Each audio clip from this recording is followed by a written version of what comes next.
Our next session,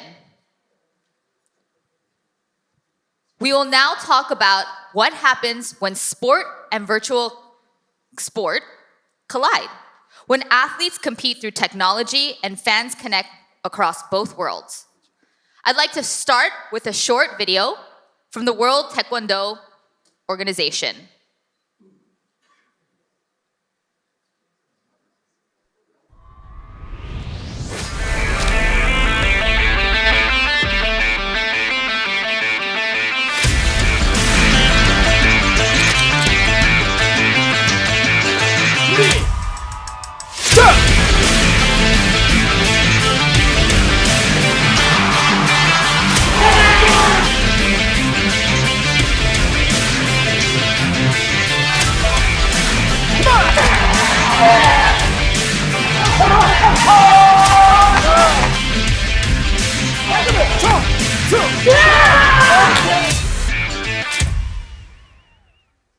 What an amazing video.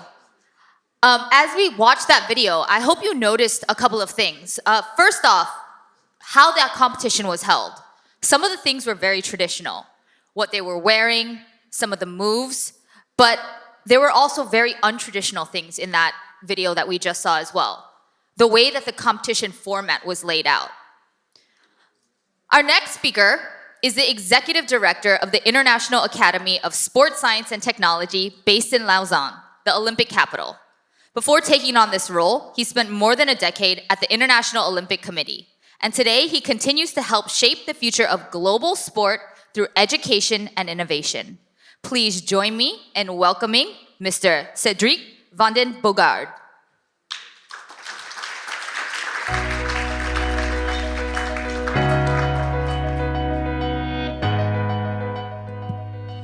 감사합니다, Kelly. 안녕하세요. So, yes, you introduced the session. We talked about esports this morning, purely virtual. With the presentation now from Espoo City, we started moving into the physical world, and this is what we will unpack further in this session. When you go in the hybrid model, question comes as, who practices? Are there transfers between the participants in the physical world and in the digital world? What's in it for the cities hosting those events? To unpack those questions, I would like you to join, to call on stage the panelists and you to join me in welcoming them, starting with Mr. Filip Ljubicic and Mrs. Juliette Duchemin from World Rowing. Mr. Ljubicic being the chair of the Indoor Rowing Commission and Juliette, the Indoor Rowing Manager. Matthew Smithson, the Director of Esports and Games Operation at MyWhoosh. Jerim Choi, co-founder and CTO of KimCaddy. Jerim. And last but not least, Lars Christensen, Senior Specialist from wonderful Copenhagen. Gentlemen, please.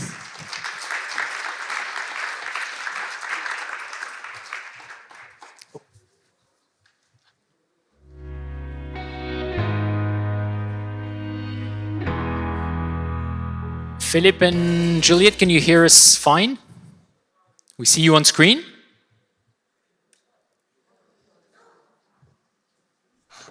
Okay, so I believe we will start with your presentation and therefore giving you the floor to start with World Rowing and what you're doing when it comes to hybrid. Stacked field again.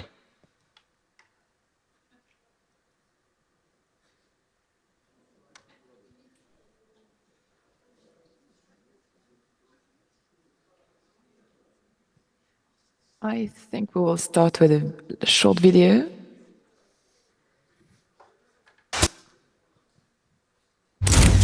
Got a stacked field against 29 athletes coming together, lifting each other up, take part in really wonderful challenges. Well, we're nearly ready for the next break.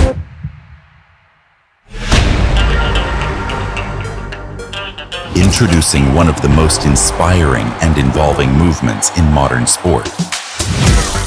We play inside with an intensity turned up to 11. Inclusive, enjoyable, everyone's invited. With an infectious streak to every stroke. Globally interconnected, we challenge each other in every corner of the world. I loved it, it's been amazing. Infusing fitness and gaming into the esports era with our innovation. Connecting contestants in homes, gyms, and arenas everywhere. Are you in? This is indoor rowing.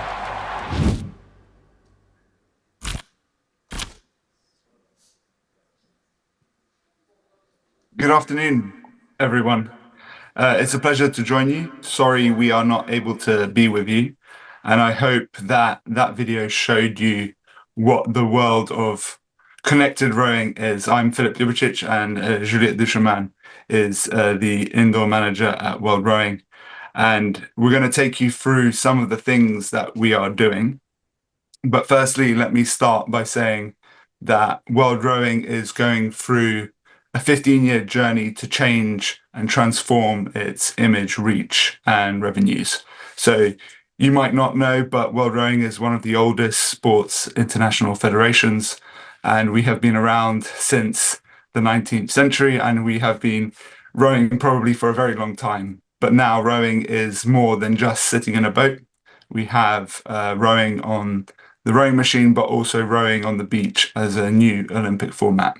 So we are now trying to engage the new generations to take part in the sport of rowing, and that's in all its forms. So on the rowing machine, in a boat, on a river, on a lake, but also on a beach now.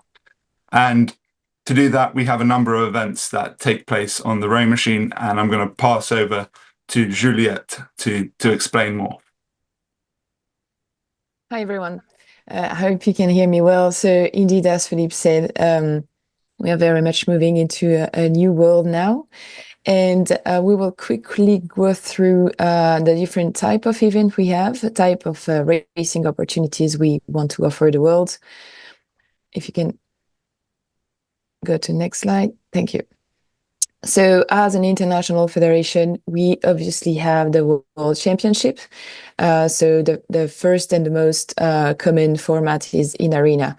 So that's very much for the community engagement and also for sports presentation. It's a mass participation event in really like all categories, from youth to 80 plus and para categories, and from grassroots to elite competitors. So those big arenas, it's more than 100 ergs on the field of play, and big screens and light, and really engaging in an exciting atmosphere. During the Reach, so this is the short name of the World Championship. So the World Championship races, it's also hosting the Versa Challenge, which is our pinnacle ultimate event, gathering a very small number of athletes, but the very top one. And then from the COVID, and now in our calendar for like once a year, we have also the virtual World Indoor Championships. So this one is more for accessibility, and it's also kind of a laboratory for us, because we really want to try and innovate in different formats, but still talking to participants in all categories, from their home, gyms, garage, clubs, and even local hubs that organizers wants to set up to offer a different experience. Last year we had 1,400, like a bit more than 1,400 participants distributed in 73 countries from all continents. Since 25, this we had this event for the first year in 25, so it's a new asset in the World Rowing calendar, and it's also new racing opportunities for rowers from all around the world. to take part in multiple challenges that we want really unpredictable, really different to what they are used to perform, whether it's at home or over some competitions across the year. It's again open to everyone. So we are very much, again, it's in this grassroots and mass participation element of the competition. And this is more on an, let's say, indoor on-demand basis, because people are just performing their piece whenever, as many times as they want, and then they submit the score. Next slide. This is again a new assets in Watering calendar and also in Singapore calendar. So this is basically a nationwide activation event. It's a very basic 60-second challenge, so everyone can do it. Really accessible. You just need basically rowing machines. It's a really packaged event for cities, locations, countries with leaderboards. And I want to just briefly describe you the 25 event happening in Singapore. Hi to our friend from Singapore. I know they're probably in the room. So over 60 days, they've run 60 activations over 60 seconds for the 60th anniversary. And the USFF Festival. And on this occasion, we will have a grand final weekend where indooring will be showcased with multiple commentary area for the public to experience indooring in different, let's say, shapes. And we will also have the rowing indooring national championships for the local rowing and sport communities, as well as the Super 60 final. So over all the activation, we are qualifying people that will finally gather on that weekend. And this will also be the place for a Versa Challenge, gathering all the very best athletes of the world, plus the very best from Singapore. So it was great to hear from Espo talking about EXA gaming, and it's really exciting to see that combination of virtual and physical sports. And this is just an example of how the virtual and real world are meeting on the rowing machine. So on the left, we have a company called EXR that are building virtual worlds from traditional rowing landmarks that you can race with others together on the rowing machine. And then on the right, we have another company, Hydro, who are taking live outdoor reality and bringing it to the screen on your rowing machine, so you can exercise in some iconic venues. You can see Mount Fuji there, you can see Chicago skyline. So these companies are really taking exercising and gaming together because they allow you to row with other people in unique and iconic locations. And so this is, when we talk about EXA gaming and what Espo were just mentioning, this is a really exciting part for what we're doing as an international federation. We also know that virtual gaming and virtual sports can engage people. This is an example of a company called Rowcave that brings together lots of people on a rowing machine and gets them to row on iconic venues. So with them, we worked on building Marina Bay as part of the Olympic Esports Week a couple of years ago. So people were rowing on Marina Bay over the weekend. We had 5,000 kids just racing and playing with each other. And so this is a way you can engage and activate in different areas around your cities. So this is an exciting opportunity. This is an example in this video was of the boat race, which is the iconic rowing race of Oxford and Cambridge in London. And finally, just to mention, we are looking very keenly at esports, particularly around the strand of physical and virtual games. We recently announced our partnership with a gaming company called Agata, who build games specifically for the rowing machine. So these aren't games of just seeing boats going across the screen. These are more interactive and active games, such as a game called Echo, where you have to hit a certain pace on the rowing machine to hit targets. You have streaks, you have all the types of gamified elements that make it exciting for people to play traditional games. So they are combining the physical and virtual together, which is really exciting for us. And as we look towards the future of any potential Olympic esports games, we are always looking at how do we create an interactive and exciting environment for the person on the machine, but also for people viewing at home. And that's where we look to 2026 and beyond. So I'll let Juliet jump in quickly.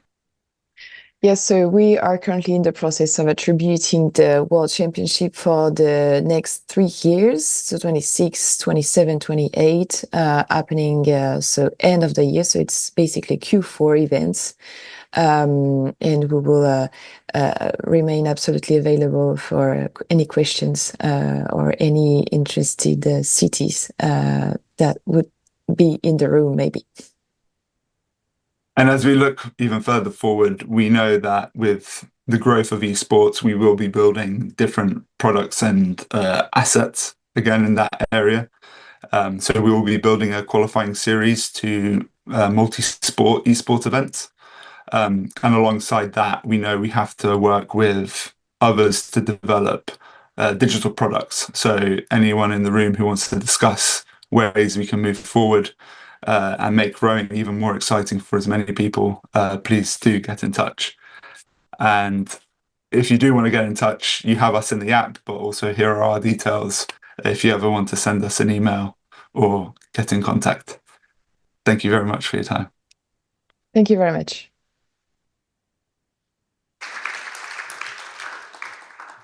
Philip, Juliet, thank you very much for your presentation.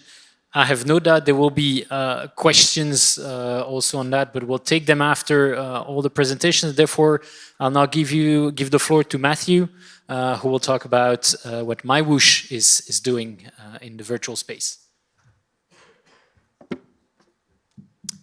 Hi everyone, how are you? Thanks for having me here today. I'm Matt Smithson. I'm from MyWhoosh. We're a physical esports virtual cycling product. Very similar to what Juliet and Philip just talked about, but in the cycling space. Basically how it works, and we'll run through a video in a moment, is you have an indoor cycling trainer. They're ranging from a couple of $100 US now, and you can compete with anyone, anywhere, all around the world. Now, cycling is becoming very, very difficult to do outside when it's wet, when it's hot, when there's traffic, when there's insurance problems, etc., etc. So we're seeing this indoor space growing and growing and growing. And to give you an idea, it's really a transition and an inclusion of the real sports to esports. So we might run a quick video that I can have a chat through as we're going to show you who we are, what we do, and then we can have a talk around tourism and cycling esports and what the future holds for this space.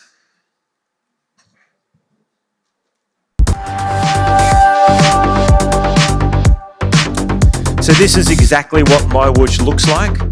You're on your iPad, on your phone, whatever those things are. Now it's a free product. It's available all around the world. As you can see here, we were founded in 2019, and it was really, we're transforming cycling. It's safe, it's effective, it's not just a fitness tool, and we look at it that it's real to life. Everything in the game is physically the same as what you would see outside. We're looking at running and rowing in the future. We've have tens of thousands of riders every day experience riding across all the worlds in MyWhoosh. We've done the UCI Esports World Championships. We've done the World Triathlon Indoor World Championships. We have all sorts of cheating AI mechanisms in the game. We've got live coaching, so people can jump on and a coach can take them through a session. You can just have a ride to be fit, to be healthy, to have some fun and ride one of the different worlds. There's Tadej, the Tour de France champion, who was an ambassador for MyWhoosh. You can create your avatar in all different clothing and different bikes and all of those things. That's Super Tri, where people rode and ran on treadmills. Our game is real to 100,000ths of a second so that we can have the world's biggest events. So we have about $5 million a year in prize money across racing every Sunday. And that is from beginners right through to the elite that we're seeing here, and that was from last year's World Championships. This is Sunday Race Club that we're seeing at the moment. Some of the top cyclists in the world that have been professional or are currently professional riding the Tour de France and the Olympic Games, etc. They do race with us on the weekend. So they're the levels right through from me being an old man right through to the elite athletes can join in and race. So this was our 7-day tour that we had. We had 1,000 plus riders across 47 countries. Participated, I think there was 870 kilometres of racing for the men and 650 for the women. In game, there is challenges for people to do if you're driven that way. And really what we're trying to do is diversify across from what is real, what is a physical sport, and then how do we gamify that? And I always talk to people around, are we in esports? Are we in entertainment? Or are we in cycling? And I'll let you decide.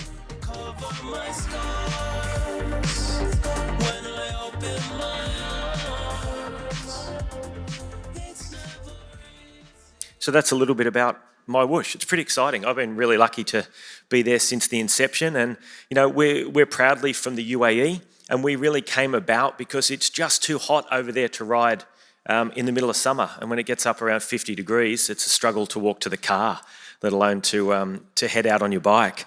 But it's a product that's always available. It's not just sport. It's for fitness as well. Anybody can get on and join and enjoy. I think we've got 12 different worlds and more coming, and we'll talk about that in a moment. It's very much around engaging the rider. So if you're riding at home or an exercise bike or something in the gym, it's boring, it's not engaging. So what we really try to do is bring in challenges, bring in racing, bring in different worlds, great scenery, all of those things that really highlights, I suppose, there's a decision, do I want to go outside or do I want to just ride inside? For me personally, if I've got to ride for less than 90 minutes these days with the little training that I get to do, I just ride inside. I'm in my cycling kit. In a couple of minutes, I log in and there's a race, there's a challenge, there's just a free ride, there's a live coaching, there's all these different things that I can do versus going out, fighting traffic lights, fighting traffic, fighting the weather, finding my arm warmers that I can't find, finding my helmet or my sunglasses. So it's very easy, and we're seeing a huge uptake. We have in excess of 250,000 people a month ride on our platform, to put it into perspective. And we're hoping that this leads to inclusion in the Olympic esports when and if that happens in 2027. Before we move on just to the last video, which highlights the worlds and some of the work that we do, one of the important things to talk about is the tourism aspect and the engagement of the cities aspect that can be done in these virtual games. I'm not just saying just our product or my product. So in our 11 worlds, we have places like Japan, we have Australia, we have Arabia world, we have Colombia, we have Switzerland, we have Belgium, we have all of these different places. And what we do is we can either do a fantasy world where it's just all made up and it's just fun and engaging, which is my whoosh world, but we can replicate the exact city. We can replicate roads in that city. We can replicate tourist areas that people go and visit and see. And there is studies that show that very, very heavily helps tourism in those areas. So if I ride in Colombia, I ride on a climb called Paso del Alto. Now, when I'm thinking of going on a cycling holiday in the future, I go, I've ridden that so many times, I'd love to see where that is in real life. And so My Whoosh can build those, and we're looking to build those out. We've got a world in France coming, but for example, we could take the highlights of South Korea, we could take the highlights of Olympic cities or Olympic courses or any of those things, bring them in the game, people get to ride them, they get to see them, they get to enjoy them, and from then on, they think, oh, I'm going to call in there and see that. I'm going to ride that road that I rode indoors. I'm going to see that landmark. So there's a powerful piece from there that our 250 plus thousand riders a month are engaging with. And I'm always open to ideas on what new worlds or what new things that we can put in place, and happy to discuss that with anybody. So enough of me chatting now, and I'm happy to answer any questions at any point. But if we just play the last video, this will give an idea of what some of the worlds look like and how we use the landmarks and how My Whoosh works. And just one last thing, with the trainers that we ride, they do simulate going uphill and downhill, and there's drafting and there's wind dynamics and there's all of those things in the game. So it's 100% realistic and lifelike. Anyway, here's some pieces within the game of the worlds that we have. I hope. There we go.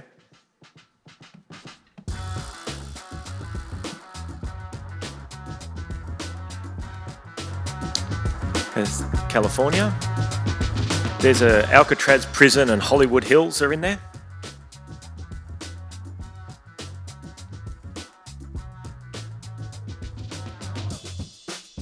We've got the Sydney Harbour Bridge and the Opera House. This is My Whoosh world. This is the fantasy world that we created. And they're the actual roads that you would ride on within My Whoosh.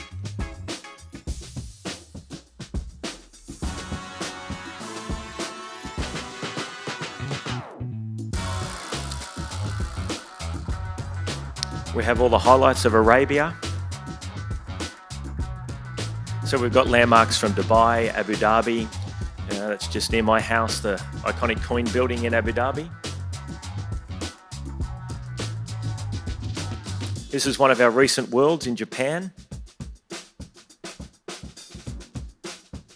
You can see they all have different themes, different buildings, all of those types of things, just to show you somewhere different while riding.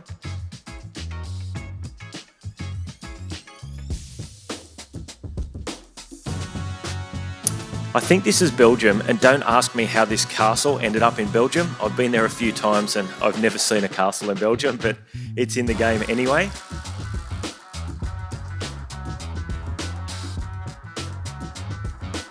Some of the worlds in Colombia, we've got the bright paintings on the houses and things like that. We've got Switzerland, which is the Zurich World Championship course from a couple of years ago.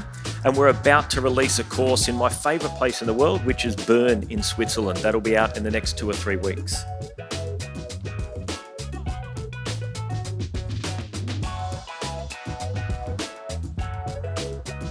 A lot of this was Abu Dhabi and what we expect it to look like in the future. This is what we've developed for the World Championships, which are exactly 3 weeks from now, live in Abu Dhabi. It's an African-themed route, which is where the UCI have been working in the last couple of years to really grow cycling.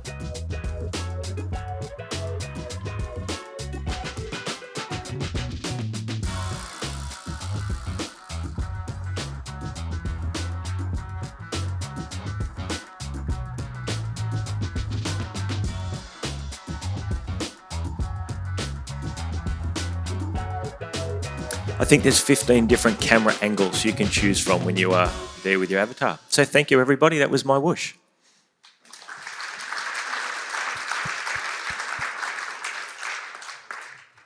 Thank you very much, Matthew. It's really like touring the world from your living room or your practice room. For the next presentation, I would like to give the floor to Jerim, who will focus more actually on Korea and giving us some more details about how golf is practiced in Korea. Could you open my slides? Thank you. I'm Jerim Choi from Kim Caddy, and I'm a CTO and co-founder of this company. First of all, thanks for having me, and welcome to Korea. It's basically a smart city, I think. So my topic is about indoor golf, basically. We are making indoor golf into the automation stores. So let's start with the Korean market. Yeah, there are only 5 million golfers here in Korea, and we only have 500 courses, the real courses here in Korea. But we have more than 10,000 indoor courses. That's a lot, right? We are here in the blue dots. This is extra Kim Caddy's screenshot. Within just 5 to 10 kilometers, you can see all the indoor golfs. And all those little markers are in their golfs, and the numbers are the price. The price might be $10 to $20 per hour per game. Yeah, it's a huge market in Korea. So Kim Caddy, we started the business from the problem. So we started to compare the price of the indoor golf facilities, and so we made a booking system for the golfers and the venue owners. From the screen golf booking, we rapidly expanded into the instructors and shopping malls, etc. We already collect more than 2 million users among 5 million golfers, and we now covering over 80% of the indoor golf in Korea. And we're covering about $80 million booking per year. Then we moved to the next stage. That was SaaS, the management solution for the indoor golf facilities. We call it Caddy, start with the K. With this solution, the indoor golf venue owners can operate their venue like automatically, the bookings and the membership management, even the hardwares and kiosk, everything. So yeah, we've doing it very well, but actually there was a big challenge for us. The market saturation. Here in Korea, we already have a lot of indoor golf. It's more than 10,000, like I said. Actually, 1 or 2 years ago, we already hit a peak. So the revenues are declining, and the shop owners are struggling with the situation. But the cost of setting costs and the operation costs are still high. So we need to solve this problem for the shop owners and us too. The solution was the unmanned store. So we started to make a system for the unmanned store to cutting a human labor. Basically, we are turning two type of human labor into the AI. The first one is operator, and the second one is the coach. As you can see, if some golfer wanted to book their bay, they have to book through our app or the kiosk in front of the door, and then the doors are open. And then the systems are turning on automatically, even the simulators and the lighting, the air conditioners, everything in it welcomes you. And then when you practice your golf, our AI coach gives you right feedback in real time. After the time is over, the systems are turning off automatically, so it will prepare for the next customers. Yeah, it's full automation. As I mentioned, we providing AI coaching system. I think it's quite accurate. It's not an app. It's not a mobile app. It's a rollable program for the simulator. All the indoor golf facilities have their own simulator, so we install our AI coach to them, and we collect the data from the simulator, like shot data and the swing video, and we combine the data and made a coaching for them within just 1.5 seconds. You don't need. It's basically like ChatGPT for golfers. Yeah, it seems like. And after that, after the session is over, the AI gives you a personal curriculum for each golfers, because every golfers they have their own problems and their own desire. So the AI catch that and make a proper curriculum for that. So we, as I mentioned, we providing the unmanned solution for the operator and AI coaching for the coaches. This is our demo video.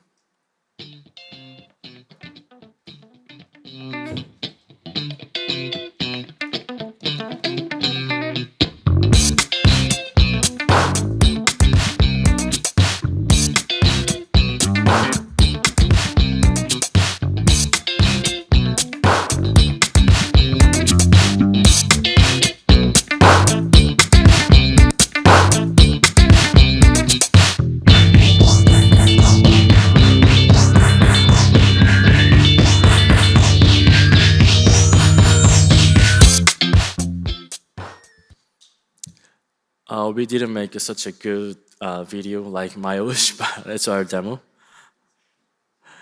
It's not just concept. We are earning money from that. We already turned the normal store to the unmanned store more than 100 already, and so we actually operate our own stores more than 7, and it works really well because it cuts human labor, almost of human labor except cleaners, and it can make the shop operable like 24/7, so the revenues are increasing automatically.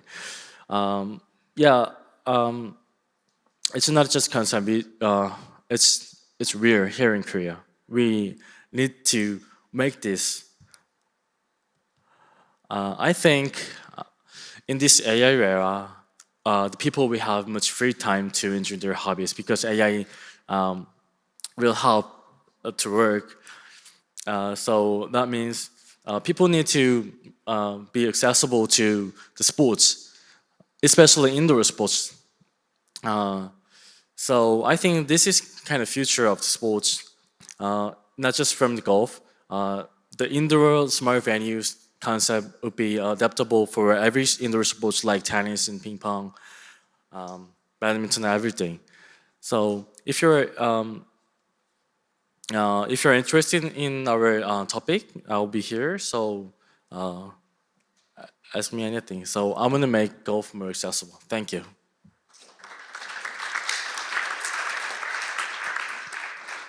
Thank you, Jerim.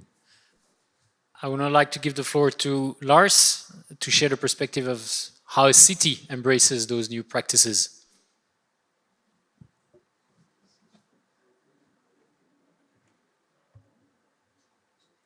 First slide missing.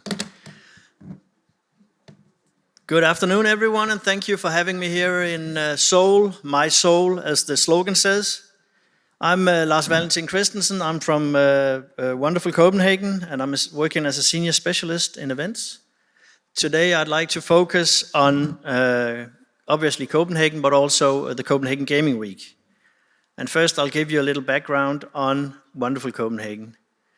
We are basically the convention bureau of Copenhagen, dealing with all aspects of tourism and events. Personally, I'm working on events, bidding for events, bringing events to the city, but also working with the events once we secured them for the city. We are around 85 employees in downtown Copenhagen, working with all these related matters. We have a very strong history of making sport events happen in Copenhagen. Traditional sport events such as the World Championships cycling, for example, or the World Championships badminton. We also hosted recently the Tour de France Grand Départ, and of course many more other kinds of sport events. But today I'll focus on the recent history of major e-sport events in Copenhagen. That's a long list of e-sport events from our Royal Arena. It's a photo from the Blast Pro tournament. We hosted quite a few of the major titles in the recent years, and I believe that we're going to host many more in the years to come. And on the basis of that, we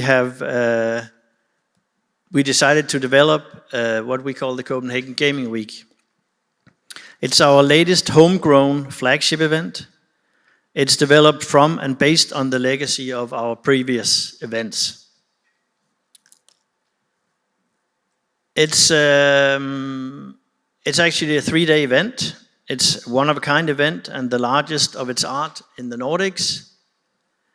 It's something for everyone, from hardcore gamers to family fun. And next year we have a target of 30,000 visitors during the 3 days. We want it to be an inclusive festival. All are welcome. Young kids, teens, parents, but also business partners. And of course it has to be interactive. Come try it out, be part of it. Get your hands on gaming, get your hands in playing, get some live action. And before we dive into further details, I'd like to share a short video that captures the spirit of the event. Jeg synes, stemningen der er mega magisk. Der er så mange mennesker, og alle de samles om den ene ting. Det er gaming, og kærlighed til gaming og Pokémon-kort. Det synes jeg også er fedt.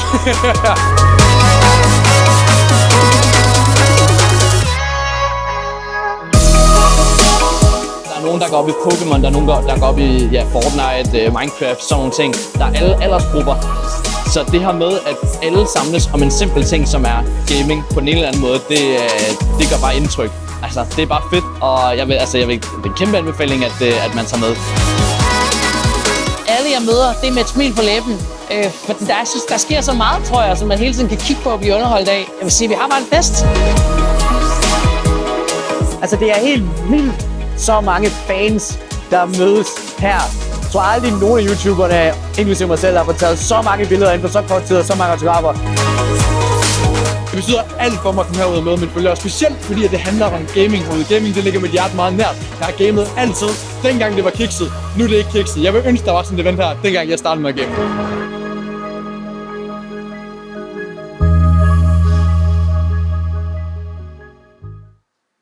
Yeah, please mark your calendars for February next year. Hope to see you there. So basically, who's visiting the Copenhagen Gaming Week? It's supposed to be a day out for the whole family. It's what we aim at. Also, we target the young gamers so they can dive into all kinds of different activities. And then it's the revenge of the nerds. You know, they come for one reason. It could be Pokemon, it could be a board game, or it could be to meet a creator or a celebrity they really want to meet. Our activities, you can see them listed there. It's quite diverse, all kinds from concrete esport to gaming to play and to be active, and we like to call ourselves inclusive. And of course we have quite a full program of talks as well. The playground, very important to be physical active and to be creative with your friends. We make room for that, so you can sit in front of the screen for a couple of hours, and then you go and you can go and be active with your friends. We also have the area called DK Games, Danish game developers. They showcase all their latest development, their latest games. They network with each other, and they might even find a business partner once they're there. We have the unplugged area, again, where the nerds meet. It's a completely analog area. You buy cards, you play cards, you trade cards, you play board games, you find your latest or missing collectibles. It's sort of an area where you show your passion. And we also have the Power City. It's the name of a sponsor. It's the biggest names in gaming technology and hardware you will find there. You can get your hands on the equipment. You can even buy the equipment and bring it home if you want to. And then you'll meet the latest creators. And again, important, you can be inspired. Just a few of our partners, all of them have signed up for next year as well. You'll know most of the names, the big names in the gaming world. So why are we doing Copenhagen Gaming Week? The event is a part of a broader ambition to place Copenhagen and Denmark on the international map as a destination for gaming and esports. It's designed to showcase the city's vibrant gaming culture and attract global attention to our creative industries. Sorry about that.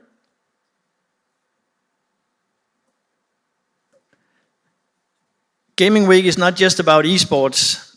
It celebrates all genre and subcultures within gaming, from tabletop gaming and cosplay to digital innovation and family-friendly play. This inclusive approach reflects Denmark's cultural openness and aims to bridge generational gaps through shared interests. We have focus on girls in esport, and we have focus on neurodivergence. That could be ADHD or autism. And I'll get back to some of the topics. The festival includes initiatives like the Danish game developers. They highlight indie and student games. This supports the talent development and encourages innovation in the Danish gaming industry. And very importantly, the event is backed by the key players like the Bella Group. They are hosting us in the Bella Center. We have Black Box Media. They are behind Astralis in the early days, and also the Blast Pro tournaments.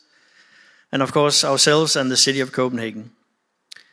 We are partnering up to ensure the festival is deeply rooted in the local ecosystem and to benefit local economy and community.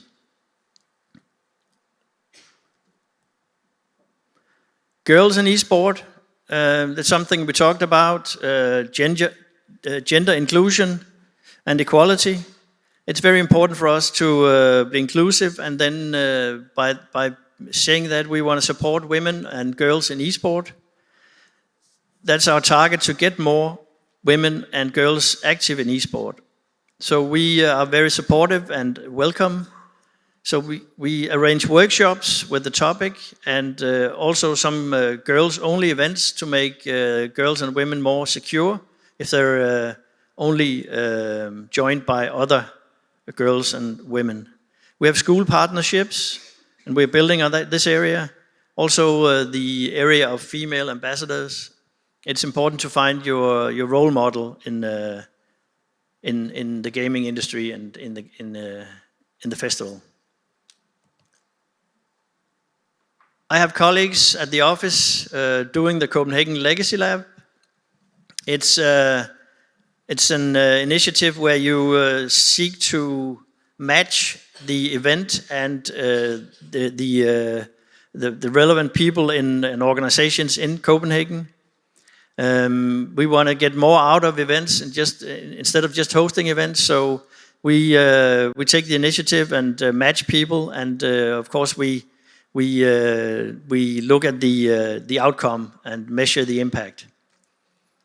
The case from Copenhagen Gaming Week, we had 350 elderly at a seminar to make sure they got to know more about fraud, online fraud, and what not to do once they're online. That was a major success with the Danish police and the Danish bank and other relevant parties. We also have networks where business to business, where the young developers can match up with other potential business opportunities during the Copenhagen Gaming Week. So basically, it's a wrap. We've seen how shaping the Copenhagen Gaming Week from the very beginning leads to an inclusive and impactful event. So thank you all for your time and attention.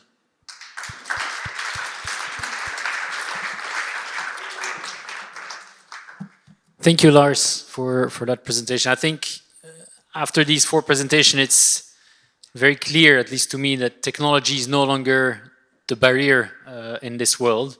It's actually more of an enabler to address other challenges that are social. Sport is a social phenomenon, but also urbanization or climate to enable practice of sport where it hasn't been possible so far. And that's just extraordinary development.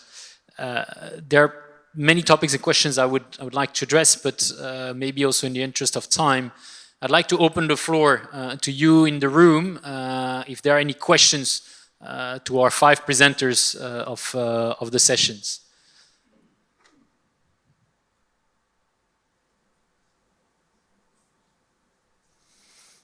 So maybe while people warm up and questions come, I would have a first one, maybe looking at Philippe and Juliet from World Rowing. We've seen with all the technologies available, there's many products that can be created in the hybrid world. how do you go about choosing what is the right innovation, right format to develop and bring forward to the market? I think that's a really interesting question and good question, because we're in an interesting position as an international federation where we have to grow the market for our member federations. So our remit is to grow rowing in all its forms. So it means working with everyone to grow indoor rowing, essentially. So it means partnering with some to grow a competition format, but also partnering with others to grow an activation format. And that's very important, not just for us as World Rowing, but also for our member federations, that they have an offering that works for them.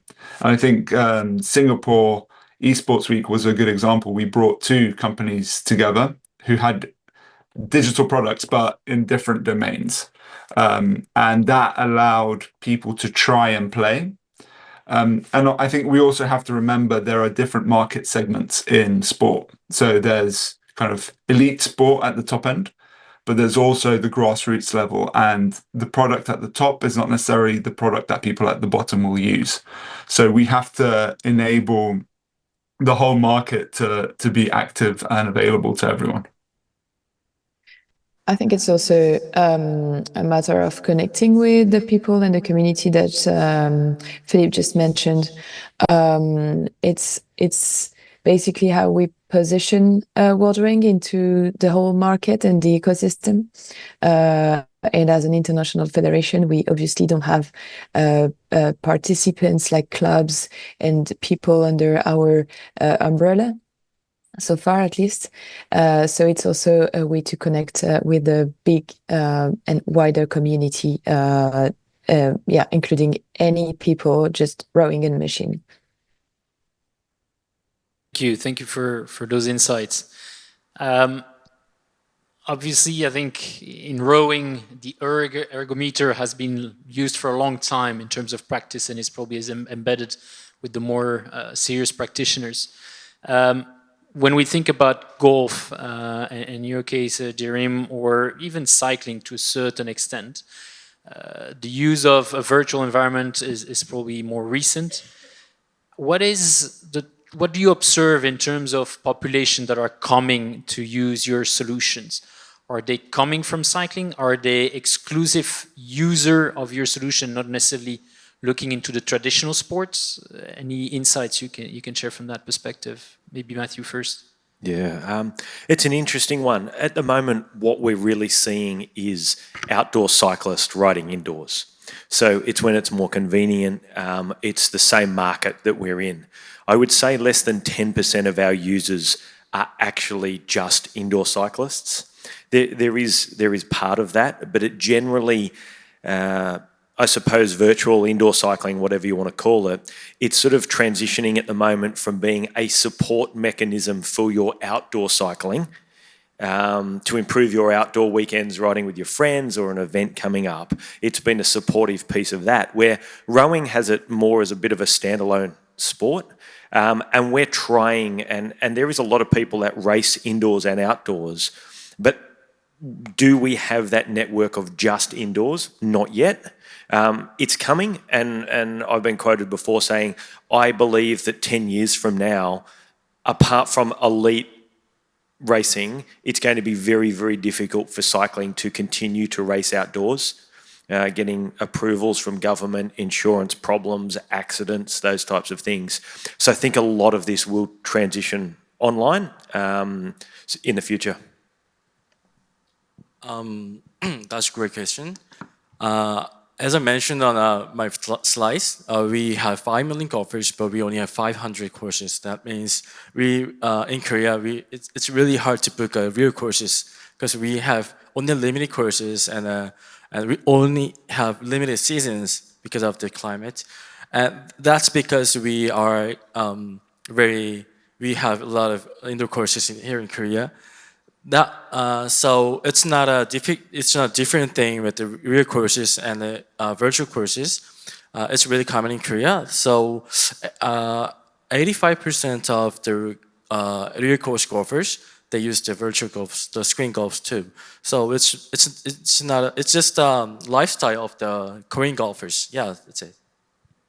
Okay.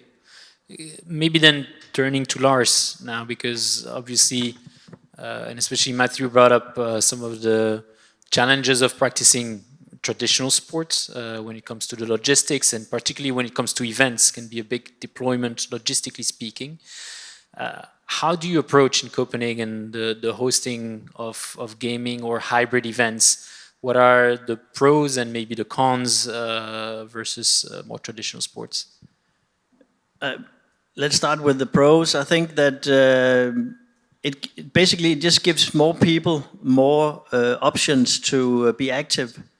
A lot of people, they don't want to be outside maybe, and then if you can provide them with some virtual equipment indoors, then it just opens up a world for them. We see that also in my case, like I only go on my bike during the summer months, and then the winter I'm doing virtual cycling or doing something else, rowing.